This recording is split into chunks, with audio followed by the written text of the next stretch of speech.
সংবাদ সবাইকে স্বাগত জানাচ্ছি। আমি ফিরোজ তোহা। শুরুতেই সংবাদ শিরোনাম। সিলেটে 11 দলীয় জোটের সমাবেশ, লড়াইয়ের প্রস্তুতি নিতে বললেন জামায়াতে আমির। ভারতের আন্দোলনরত ছাত্র তরুণদের অভিনন্দন নাহিদ ইসলামের।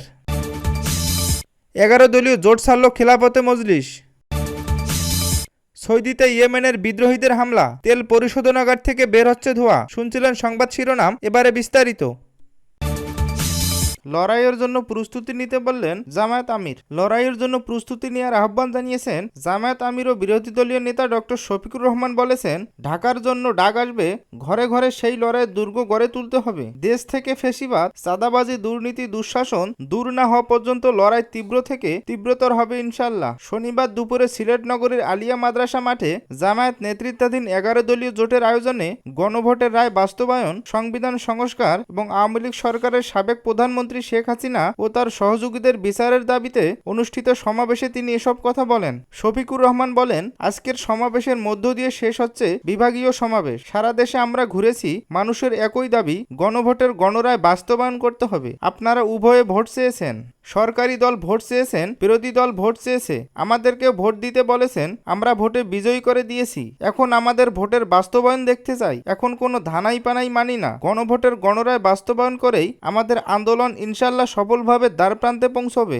তিনি আরো বলেন, বাংলাদেশে আমরা আর কোনো ফ্যাসিবাদী চাই না। আমরা দুঃখের সঙ্গে বলতে বাধ্য হচ্ছি, এখন যারা সরকার গঠন করেছেন তারাও মজলুম ছিলেন, কিন্তু তারা ভুলে গেছেন সেই ফ্যাসিবাদী আওয়ামী লীগের পথ ধরেই তারা হাঁটা শুরু করছেন। সমাজের সব ক্ষেত্রে তারা বেপরোয়া নির্লজ্জ দলীয়করণ করে দুর্নীতিকে তারা জাতীয়করণ করতে যাচ্ছেন। আমরা মানব না, আমরা মানব না। হাসিনাকে তাড়িয়েছি, যদি ফ্যাসিবাদ আপনারা কায়েম করেন আপনাদেরকেও জনগণ তাড়াবে, আপনাদেরকেও জনগণ ছেড়ে কথা বলবে না। জামায়াত আমির বলেন, ভালোই ভালোই আপনারা মেনে নিন, যদি না মানেন তাহলে ইনশাল্লাহ এ দেশের মানুষ জীবন দিয়ে পঙ্গুত্ব বরণ করে গুলি খেয়ে শিখে নিয়েছে মুক্তির পথে কিভাবে হাঁটতে হয়। আমরা আমাদের শহীদদের সঙ্গে বেইমানি করব না, জুলাই যোদ্ধাদের সঙ্গে বেইমানি করব না, 18 কোটি মানুষের সঙ্গে বেইমানি করব না। আমরা কথা রাখবো ইনশাল্লাহ, জীবন দিয়ে হলেও লড়াই করে রাখবো ইনশাল্লাহ। সমাবেশ থেকে গণভোটের রায় বাস্তবায়নে সরকারকে আলটিমেটাম দেওয়া হয়, একই সঙ্গে তা উপেক্ষা করা হলে কঠোর আন্দোলনের হুঁশিয়ারি দেন জোটের শীর্ষ নেতারা। সমাবেশে রিবালেল ডেমোক্রেটিক পার্টি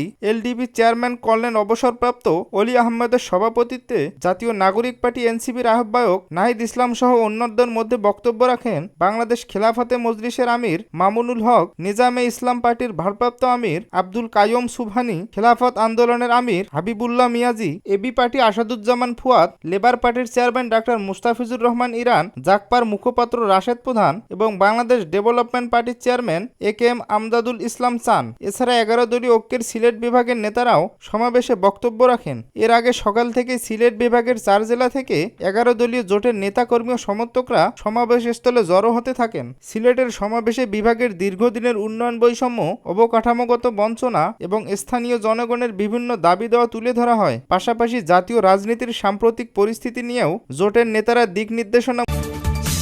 ভারতে আন্দোলনরত ছাত্র তরুণদেরকে অভিনন্দন নাহিদ ইসলামের। ছাত্র জনতার তুমুল আন্দোলনের মুখে ভারতের কেন্দ্রীয় শিক্ষামন্ত্রী ধর্মেন্দ্র প্রধানের পদত্যাগের পর দেশটির আন্দোলনরত ছাত্র তরুণদের অভিনন্দন জানিয়েছেন জাতীয় নাগরিক পার্টি এনসিপির আহ্বায়ক ও বিরোধী দলীয় চিফ হুইপ মোহাম্মদ নাহিদ ইসলাম। শনিবার বিকেলে সিলেট আলিয়া মাদ্রাসার মাঠে 11 দলীয় ঐক্যের বিভাগীয় সমাবেশে বিশেষ অতিথির বক্তব্যে তিনি এ অভিনন্দন জানান। নাহিদ ইসলাম বলেন, আমরা শুনতে পেলাম ভারতের শিক্ষামন্ত্রী, যার বিরুদ্ধে গত কয়েক সপ্তাহ ধরে আন্দোলন চলছে, তিনি পদত্যাগ করেছেন। আমরা ভারতের আন্দোলনরত ছাত্র তরুণদেরকে সাধুবাদ জানাই, আন্তরিক অভিনন্দন জানাই। এই যে দেশে দেশে তরুণরা জেগে উঠেছে, এটাই জুলাই বিপ্লবের ধারাবাহিকতা। তিনি বলেন, জুলাই বিপ্লব বিভিন্ন দেশে ছড়িয়ে যাচ্ছে, বিভিন্ন দেশের সরকার জনগণকে ভয় পাওয়া শুরু করেছে, তারা সতর্ক হচ্ছে। কিন্তু দুঃখের বিষয়, যে দেশে জুলাই বিপ্লবের ফলে সরকারের পতন হয়েছে, নির্বাচনের পরে এখানে যে সরকার এসেছে, আমরা আশা করেছিলাম তারা জয় রায়ের প্রতি শ্রদ্ধাশীল হবেন, ছাত্র তরুণদের প্রতি শ্রদ্ধাশীল হবে, কিন্তু আমরা দেখলাম জনগণের রায়কে তারা অবজ্ঞা করা শুরু করেছে।